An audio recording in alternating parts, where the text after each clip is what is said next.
Good morning, friends. Good morning, sir.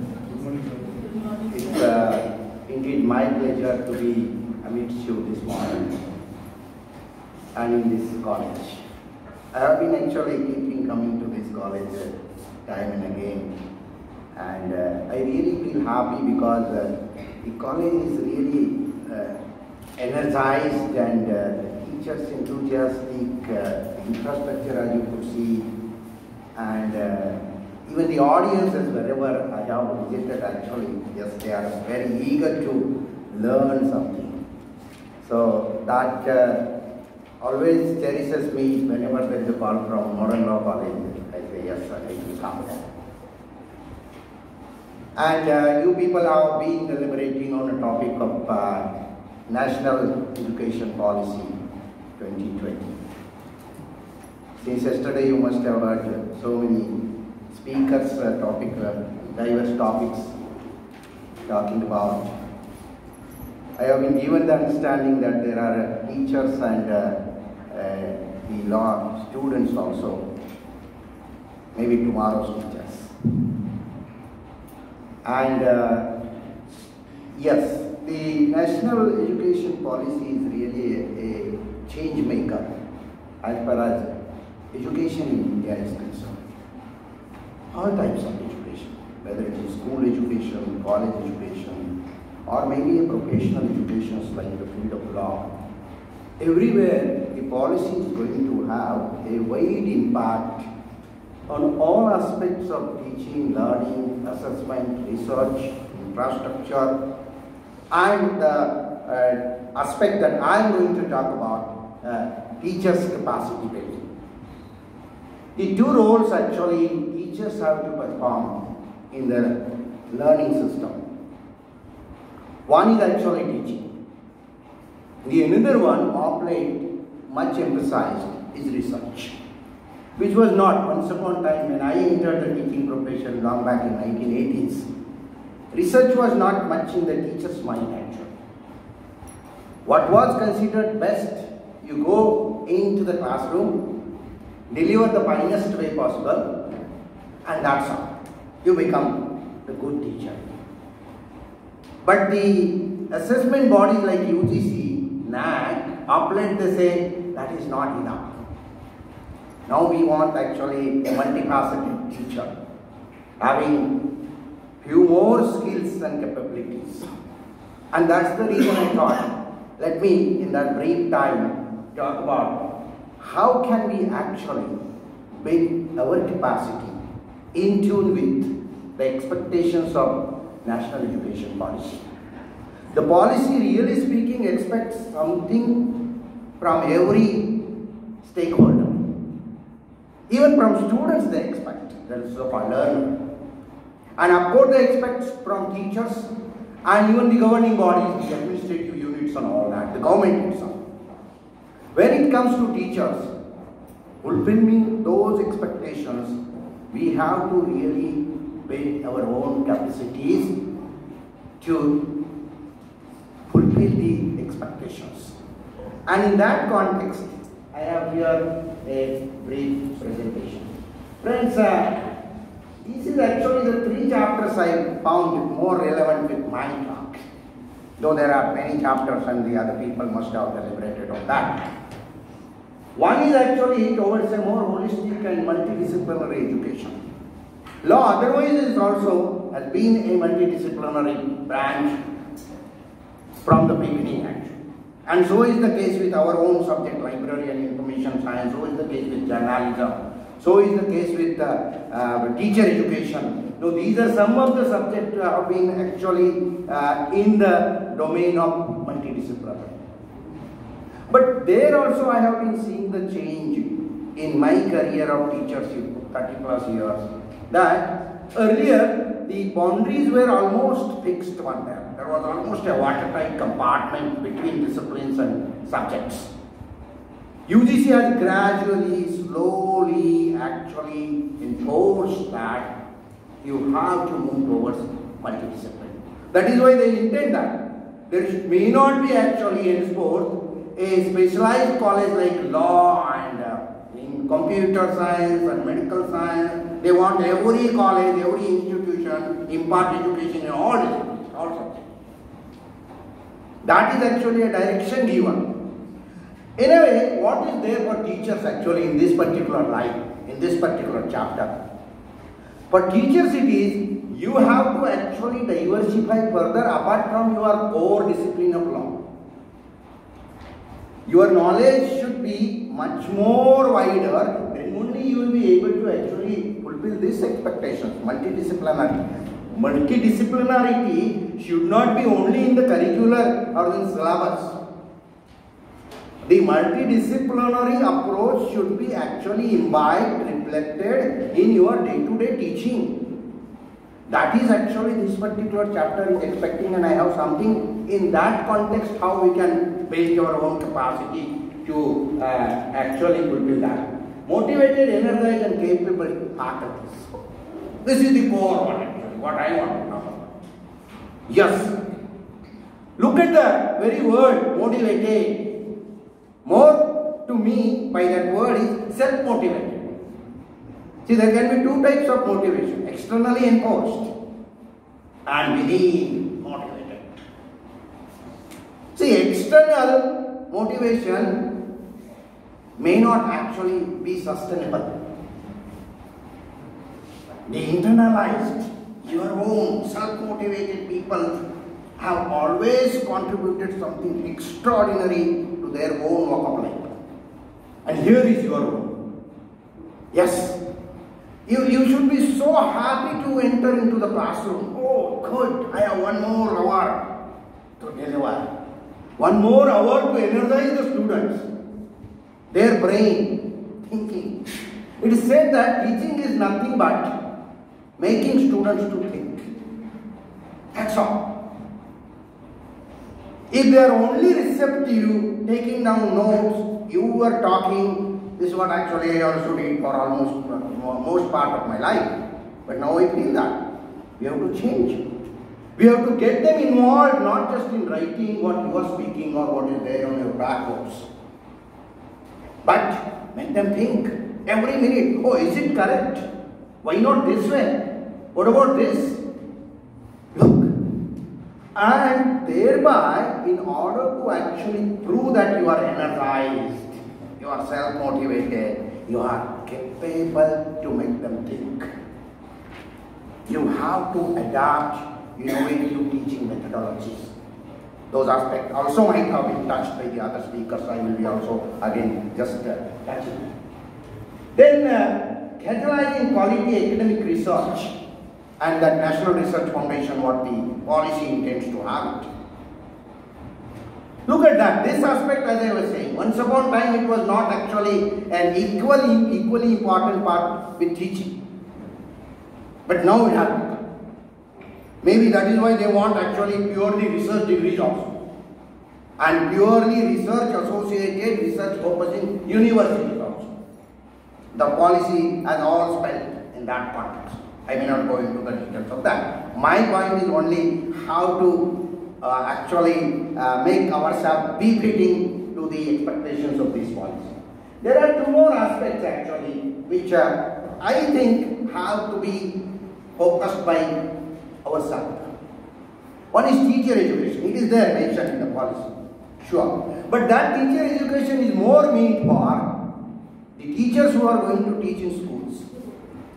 Those B.Ed, M.Ed classes. And after that they will be going to teach in the up to maybe junior colleges. What I have noticed in my teaching career, that a senior college teacher, a university teacher, becomes teacher after teaching for about 15 years. Why?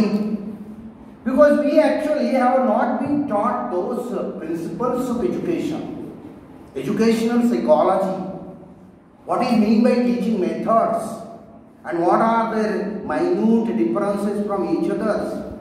What do you mean by assessment? What are the differences in the assessment methods, which has what impact, and the trade between if your intention to teach, the methodology adopted and the assessment method followed. All they should be in a streamlined manner. If that is not there, there is a mismatch. For example, actually you taught something by the lecture method, and if you try to assess them through experimental method, it's a mismatch. Now what happens? Unfortunately, B.Ed.M.Ed is not a compulsory qualification for the college teachers. That is there in the school teaching. So I think there is a lot of scope for building our own capacity as teachers with reference to teacher education. And where we have to go into, maybe there we have to be a student of the education discipline, ourselves, on our own, learn those things that are expected to be with the teachers, and then actually, that is one of the point need to be, and then research mentor. See what happens in the social sciences, that the researcher who becomes your student, or even you become the student of another research guide, what happens is that there is no continuity of the thread as it is there in the science discipline. In the science discipline, the student, the research scholar is in the laboratory. Where from? Right from first year. Every day he is conducting research, taking reading, collecting data, analyzing it, interpreting it. Look at that. That doesn't happen with other disciplines because there is no experiment as such. We all of a sudden, after the master's degree, we become researchers. And that is the reason I feel that to actually prepare ourselves as research mentor, we have to take a special efforts for that. How that can be done. That is the one more aspect. Here is a strategy. Few of the strategies actually which will develop a good teacher. That is what I think. One of them is this, the Bloom's taxonomy. Other teachers also might have touched upon this. I am so sure. This is the core of actually teaching discipline. But then I came to know about Bloom's, as I said, after 15 years of my teaching. I was not knowing. And if you look, then later on actually UGC came up with that LOCM, Learning Outcome Based Curriculum Framework. I was incidentally chairman of one of our own subjects when UGC drafted the LOCM, Learning Outcome Based Curriculum Framework. Each of the undergraduate courses, we were about 40-50 teachers across the nation. They were invited by UGC. And there they actually gave us a task to develop curriculum for each of the undergraduate course based on learning outcome. See, when we started teaching, myself, my own experience I am sharing with you, we were not knowing there is something like learning outcome. We were only knowing that this is the syllabus, go to the classroom, explain it in the best possible way that you can, and that's all. And then we come to that term, I completed the syllabus. Student happy, teacher happy with that target. What is that? I completed the syllabus. Oh, but what was the learning outcome? What you intended to achieve at the end of your action? That is actually, Bloom's has talked a lot about it. This is one of them. Yeah, I have a little more explanation about that too. Adopt innovative teaching methods and assessment. That is so important actually. That is really landmark for teachers. That is the real takeaway from the policy for college and university teachers. Because, again, my own experience. You will be saying actually you are talking about your own. Yes, because that is the first time. Going to the classroom, maybe with the, those days there used to be chalks and blackboards. Now we have got actually all those whiteboards and all that. That's all, maybe with notes. And then you talk and talk and talk. Student listen. Some of them took notes. That's all. No, there we never thought of actually new teaching methods. Only lecture methods. The very thought itself was not there, which has been now bombarded with, not just injected. Every speaker is talking about. And if you go, thanks to the internet technology, If you go on the internet, you will find maybe half a dozen, maybe 2 dozen, 3 dozen teaching methodologies, new one. Same is the case with the assessment. So this is another way how you can build your own capacity and enhance knowledge. It's so important. For a teacher, it is not certainly sufficient to be actually knowing your own subject best. Your teaching really becomes impactful and impressive conditionally you have knowledge across the discipline, even though you may be teacher of law, psychology, history, geography. In that multidisciplinary approach, it is expected you know bit of everything. Ideally, what they want is master of everything. Gone is that saying, you know, jack up and all that. No. The true teachers. And that is why you look at the stalwarts, maybe Dr. Maharaj or our earlier president, Abdul Kalam. Was they only rocket man? No. Or Dr. Maharaj, is it only chemistry? Many people don't know actually from chemistry. There must be also increase. And there you have to enhance lot of scope to build your capacity with reference to knowledge. Well, here actually just I will display, I won't go into the details of that, the details are there. But Bloom was an educational psychologist. He changed the whole thinking of teachers. What for you are supposed to teach? What should be your target? Are you interested in only imparting knowledge? Or you are interested in increasing understanding? See, for example, the Supreme Court of India was established in such and such year. It's only a piece of information. There is nothing to understand as such. So all history is basically for the purpose of knowledge. And if you go into, this is actually a hierarchy. They call it taxonomy. There is a structure from top to bottom or bottom to top, whatever you may take it. At the very minimum level you are interested, and it should be, you want to impart knowledge. But the highest level you should be actually able to create students who are themselves able to evaluate things, synthesize things, analyze things, that is break them into a particular topic into pieces and synthesize the opposite of it. And the last one actually, the Bloom's has been revised by later people, they say create. Yeah. So maybe creating a law, a whole new law, beyond synthesis also. Look at that. Now, when you enter into the classroom and if you have a specific target with you, I want my students after this lecture to be able to, that comes with that learning outcomes. What is the learning outcome of this lesson, this chapter, this topic? If you could prefix it, that's what this is doing. That is what is the current schemes involved with the implementation of national education policy. All of them, they are interested. List those learning outcomes. But then what is going to happen? They may change from area to area, discipline to discipline, topic to topic, and even geographical area to area, because your stakeholders differ from area to area, age-wise, area-wise. Their own background knowledge. A student coming from rural area is a different student than the one who is actually has come from the urban area. And that is why I think mastering this is so useful for teachers to develop their own teachership.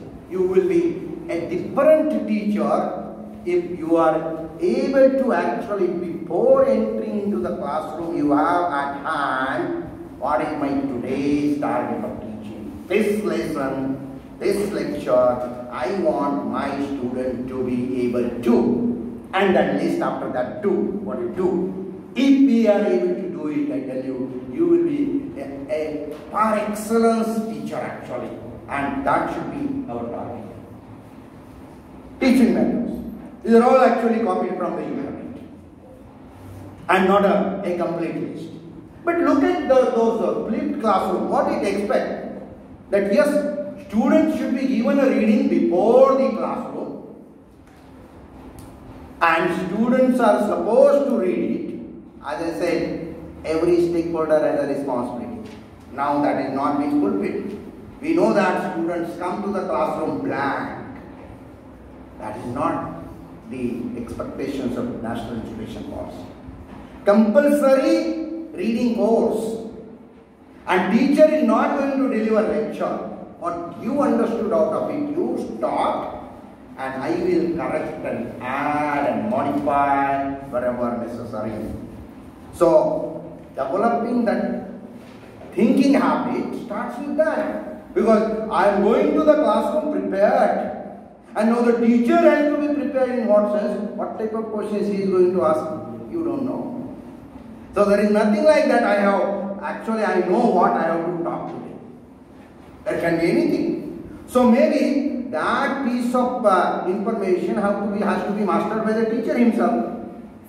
And the teacher's role is, whatever interpretation and outcome did not come from the students, that has to be added by the teacher. That is his valuation. And there actually all these learning methods jigsaw. So they say actually identify pieces. And then to complete that picture, which piece fits where? Let them think. It's actually basically, it's a type of toy where children play. That is there. Or each one of them say brainstorming, and even that MOOC and Swayam. See, in the Swayam, they have come up with so nicely, there is not much scope for copy.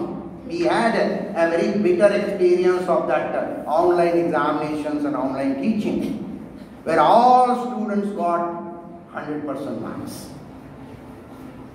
That was failure of our assessment system. That was failure of ourselves actually. We couldn't control that. Now, if you go into where is the scope for teaching? You teach in such a manner that he is capable to think, he will not be even interested in copying anything. There are no ready-made answers. This question was asked to the ChatGPT in Indian Express last fortnight or a week. There was an article. Which is the best lawyer? This question was asked to ChatGPT. And ChatGPT said, this question cannot be answered in a straightforward manner because there are many parameters to come to the conclusion to the best lawyer or best judge or something like that. Now the point is that for this, you have to constantly think about how else I can teach. Not just listed method. Each one of you is capable to evolve your own teaching methodology. That is what you mean by new teaching method, not the one that are listed. And for that purpose, you have to be 24-hour teacher. We are talking about 24/7 in every context. Why not ourselves? You are engrossed. Every minute you are thinking, how else I can motivate my students to learn and think. And for that purpose, all these methods. That is why they say teacher has to be actually facilitator. What is your capacity? Teacher need not to be lecturer. The term has to be discarded. Because lecture means one-way communication. I am talking, you are listening. There is his involvement, and that is why we see some of the, if you really check the notebook of the students, you will find 50% of them have drawn something on their notebooks. Where are they? Brain-wise, not here. 20% of them, they check their mobiles just below their desk. Where are they? Not here in the classroom. They are far away. And for that, you have to be facilitated. Facilitated to learn. So, like 24-hour teacher, 24-hour student. Look at the outcome that will be there. Fantastic learning generations will be. New assessment. Look at this open book examination. Has been talked a lot. Never been practiced. We did practice. We gave books.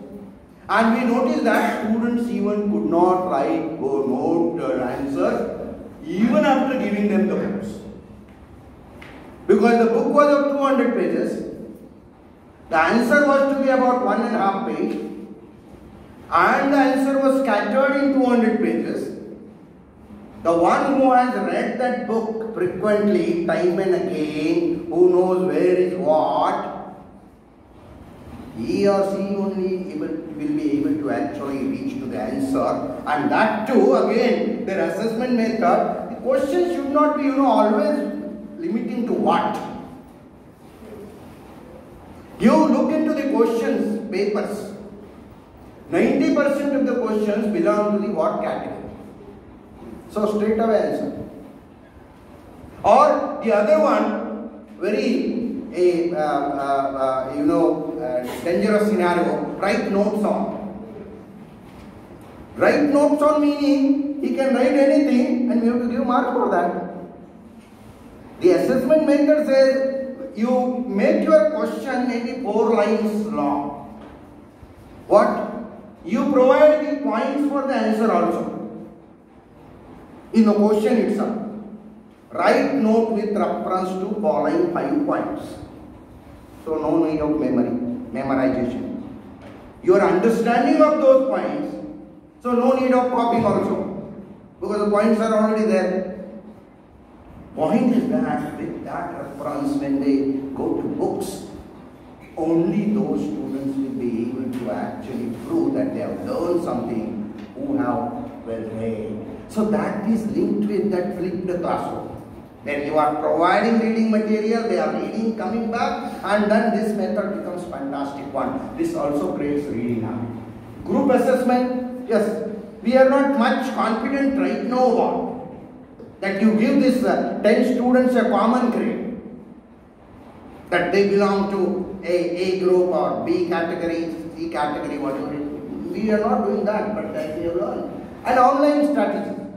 See, online assessment strategies, as we said earlier, that it failed in the first attempt because everybody got marks. How they got and all that is a different story.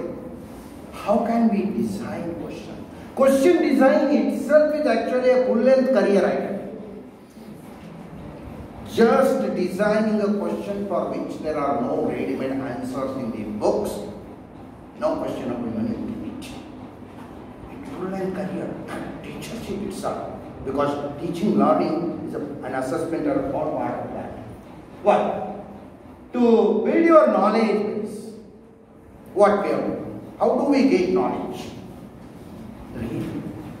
Friends, basically it has been said that you can get knowledge only by 3 ways. Reading, listening, and observation. There is no third way out. So observation, you have to have a different approach. You will be able to do that. Listening, you must have an opportunity to actually attend to the finest people talking. Your own disciplined person, Nani Patiman. Listen to it. It's a different story. If not, what is the third way to gain knowledge? It's reading. A little neglected aspect. Because our experience with reading is that just restricting it to the curriculum. I have to read for preparing for the exams. Beyond that, it's not there, but it's fantastic. Look at these benefits of reading. Vocabulary. Vocabulary, I always believe, is a foundation of any superfine personality. Your personality should be measured only in terms of vocabulary. The way you speak, the varieties of words that you use in your speaking, whether with friends or a business communication, wherever. And that gets reflected in your interpretation and argumentation. Your own area, what are yours? That's what they do. And apart from that is drafting, again your own area. Look at that. All these 3 further skills, a basic necessity or skill of a lawyer, can be attained by reading. If you lack in reading, these skills will not easily come to you, but otherwise possible. And then comes the question, okay, even if we intend to read, what should we read? Here, to guide you what to read, your superfine guide is your library. I tell you. Librarians are real masters of information sources. Libraries are true knowledge repositories. The combination of libraries and librarians certainly help you to answer this question. What to read? Before actually going to that, I just want to inject a thought that when it comes to reading, only textbooks is not the reading material. The word of reading material is so diverse. It is really rich in variety. If you really catch hold of that richness, you will be a different person, different type of teacher. Look at the variety just I have listed. The first one, most of you must have talked about, used about. The second one, fiction. A little surprising for you. Should a teacher read fictions? And I say, yes. Not just read. I say, read every day at least 1 hour fictions. Fictions are rich in vocabulary. But not just that. There are so many types of fictions which make your personality. Fictions are your personality makers. Fictions are your change makers. Reading brings a transformation in you. And particularly this book, most of you might have read. If not, it has to be read. To Kill a Mockingbird. There is a protagonist, lawyer itself, Mr. Finch. And all these stories evolved over a courtroom drama. But courtroom drama itself is a type of genre, a type of reading material. Or what they call legal thrillers. See, legal thrillers or courtroom dramas are must read for at least law students and teachers, I think. And all those suspense stories, detectives and all that. See, after all, your whole profession evolves towards that. I always believe that people who read lot of detective stories, they become very good researchers. And what about imagination? See, teaching to become attractive, you have to have a strong power of imagination. All that comes through fiction, I tell you. And a great variety there. Historical fiction, science fiction, and as I said, the other one, detectives, thrillers, horrors, whatnot. We unnecessarily miss out if you are missing out a reading on that aspect. So don't be shy of actually keeping at least one novel always with you. You will be a different person in a year's time span if you read every day, apart from languages. Or even that there are very famous authors also in legal thriller. John Grisham is one of them, but there are many others actually. Biography is the other one, and I have listed there some of your own professional biographies. Legals and before my memory aids and 40s, look at that. Reading biographies, how does it help teachers? It brings those minute aspects of your professional great personality. As if you are with them. And those characteristics, those features of their life, what are beneficial to you, you can copy. Ideally, we are copycat generations. And people say that copy is bad. Here it is good. You should have ideals in your life. Those idols to follow. How do you come to know that this is the person, this is the personality, this is the individual, this is the lawyer whom I can follow? You come to know through biographies and autobiographies. I tell you, once you start reading those life individual, it's our life history actually. All biographies, autobiographies are life histories. How those people evolved, you come to know. Even going across the discipline, I tell you, Steve Jobs' biography. If you read it, you come to know what do you mean by innovation. What do you mean by actually, rising from the zero level, from the scratch. So many things. You never get dejected in your life if your prayas is interrupted. Look at the benefits. So then you read this Bible. That is what biographies tell you. Struggle is very much part of any successful life. How you come to know it? Either you have yourself suffered from the struggle, if not you read the biography. Only two ways. To know what do you mean by struggle and to know what do you mean by your inner power to rise up. It's very much there in each individual. but that has to be awakened. That awakening comes through what? Through reading actually. And all these thought-provoking books. The first 3-4 books have been written by actually a person called Susskind. Richard Susskind is a lawyer in UK. And look at the title he has written. The Future of Law. Already there are softwares which can draft. Already the ChatGPT like things, they are actually providing answers to the queries. So he is talking about that. What is the future of the legal profession? Don't you think we ought to read it? Don't you think actually a teacher should talk about it in the classroom? Don't you think it will really make the students to think, oh, this is the case. How do I prepare myself? I am just learning the course and there are rumors, if at all you say that this profession is going to die away. Make them think, encourage them. These books will do that, all of them, even tomorrow's lawyer. And look at the other one, legal startup. Not necessarily every student is going to go only for becoming a lawyer in a court. There could be these types of agencies also. You must be knowing Ketan. Look at that. Maybe some 200 lawyers they have, according to me. The one firm is hiring 200 lawyers. And a very good librarian also.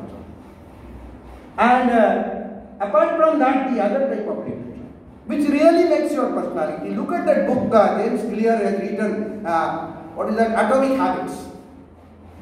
How to imbibe habits. Good habits are really good. Robin Sharma, his book is there, 5 AM Club. Read it, 200 pages book. At the end of the book, you really determine and act on it. I am going to get up tomorrow morning 5 AM.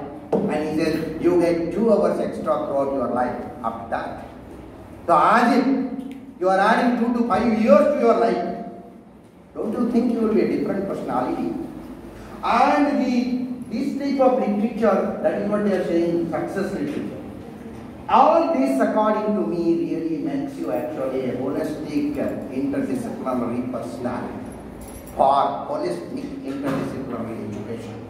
If our intention is to have holistic, interdisciplinary education, the teacher himself has to be holistic. The teacher himself has to be multidisciplinary. And how do you make, not just I have studied law, so I am a lawyer. I know law. Beyond that, widening the horizons of your knowledge is possible through reading, and that is why, according to me, how you build your teaching personality, your teaching capability, you can do it through reading. Yes, and then I don't know whether I am crossing your time limit. Just let me know. This is a very crucial point actually. How to read. Even if you come to know, yes, I have to read, and what to read, you get to know how to read. First of all, your reading has to be deep. Then how is our reading at present? It is shallow reading. It is scheming. It is on the devices. You know what research tells us about the reading habits of today's generations, including our own?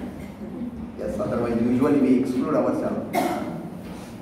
You know, we read on the mobile screens most of it, and sometimes maybe on the desktop and laptops. Rarely we read the print. This is first. When we are on the screen, you know, on one screen, how much time we spend? Research says we spend 10 seconds on one screen. And 11th second, our fingers moves. I always say that if we believe Darwin is true, after 50 years or maybe 500 years, new children will be born with finger moving automatically. Yes. 10-second reading, do you think actually it is a sustainable reading? Do you think it is a reading through which you can understand a topic to talk in the classroom or any platforms? 10 minutes reading, you really understand any topic? Like Indian Constitution, to understand 10 seconds? any clause of it? Is it possible? Not at all, friends. There is a book written by, title I will tell, author as I remember, The Shallows. The Shallows, an American professor of sociology, he wrote this book almost 10 years back. He says we are all becoming shallow as far as our reading is concerned. He said that earlier he himself used to read 20 pages, 50 pages, 100 pages at a stretch. Now I am not able to read even one page at a stretch. I get distracted. That is actually another point. How should be your reading? Distraction. Research says that we at present live in a constant state of distraction. I am so sure, even right now also, what must be happening in your brain. See, brain is such an entity. Every second, every minute, few thousand thoughts enter into our brain. It's very difficult to concentrate. And the media is really the distractor. True distractor. And we are more interested in multitasking. You want to do multiple things. You want to listen something to the earphone. You want to see something. You want to text something. You want to talk to somebody, you want to watch the television. How many things you are doing at the same time? What happens to your concentration? The World Health Organization has recognized now that distraction is a disease, loss of concentration. We deal with learners. Friends, as a teacher, you just imagine. The stuff that is sitting in front of you is a constantly distracted entity. What will happen if you teach him? Is it really reaching to the brain, your target? It will not happen. That is the reason when you are reading, first of all, it has to be deep reading, involving every minute aspect of the topic that you are reading. Am I getting something out of it? So pause. Pause is such an essential entity. All the artists follow that. They pause and they look at the object from a distance. What are they doing during that? They are thinking. So reading with thinking, reading with contemplation makes a different types of reading, and that is why deep reading and slow. There are already hundreds of books on speed reading. There is a concept like that also. Reading about 700 words per minute, they say is speed reading. Our normal speed reading, normal and beneficial is about 150 words to 200 words per minute. That is good. But if you really intend to read about 700 words per minute, only your eyes are moving across black and white content, nothing is entering into your brain, that has to be stopped. So that should be your way of reading. And print or digital. There. I'll just answer this question with a recent advertisement in Times of India and Maharashtra Times, their own counterpart. They are publishing an advertisement. And what is that?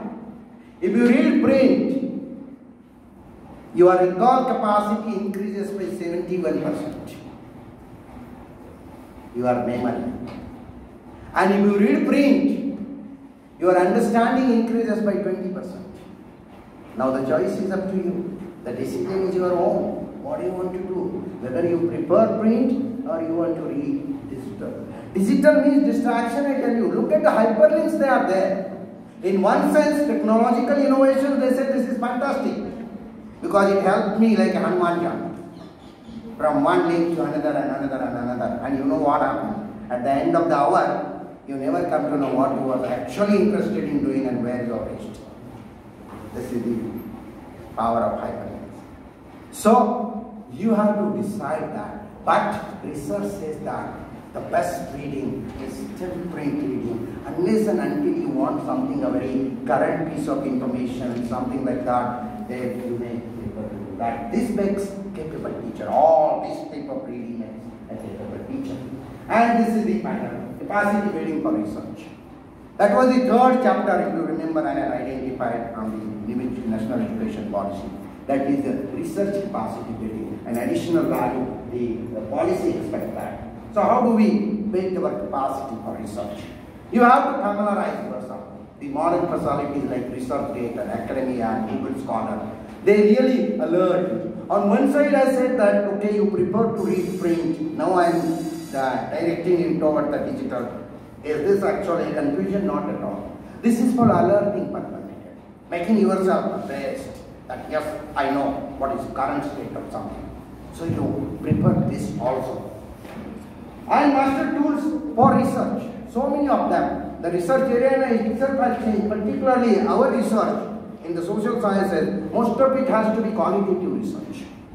Qualitative data has to be analyzed and interpreted.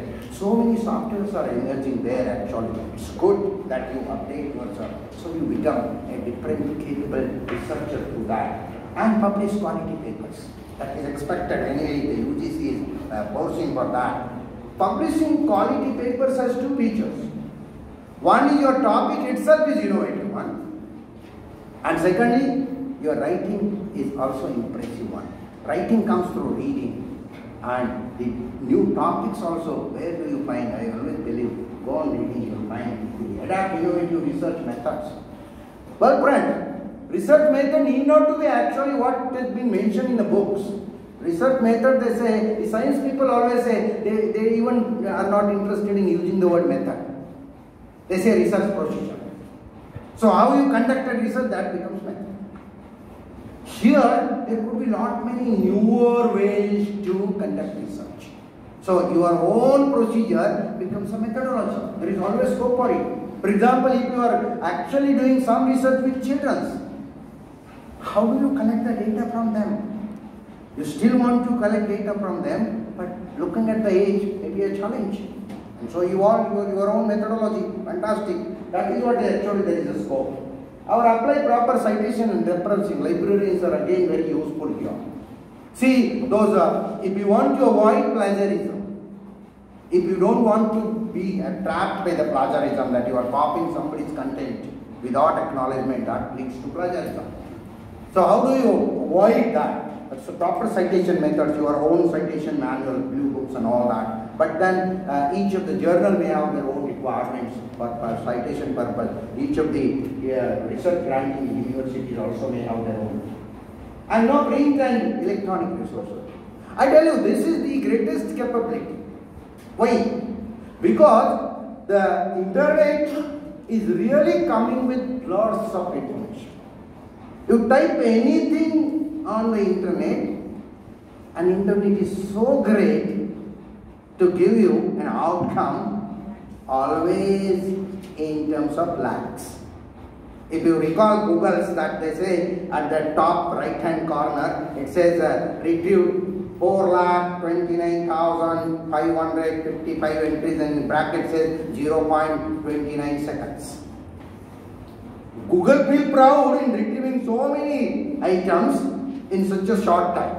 Why is that? Do you really need 4 lakh reading materials? No, you just need proper maybe 10 of them, 15 of them, and then your own mastery of those resources. Ideally, 100% it need not to come to the readers. That is the librarian's domain. But yes, more you know, you will be a better teacher, because you will be able to put your hands, your fingers at the appropriate documents. Oh, this is the database, this is the encyclopedia, this is the handbook, this is the manual, this is the journal, which will be my requirement. If you know that, you will be obviously a capable researcher for that. All in all, thank you very much for listening. Thanks to the organizers for inviting me to talk to you. And if you have anything to discuss, I am calling asking questions, because need not to be always a question answer. But if you feel something that you're already doing in tune with this, or you intend to do or something like that, your own experiences, you are most welcome. Thank you.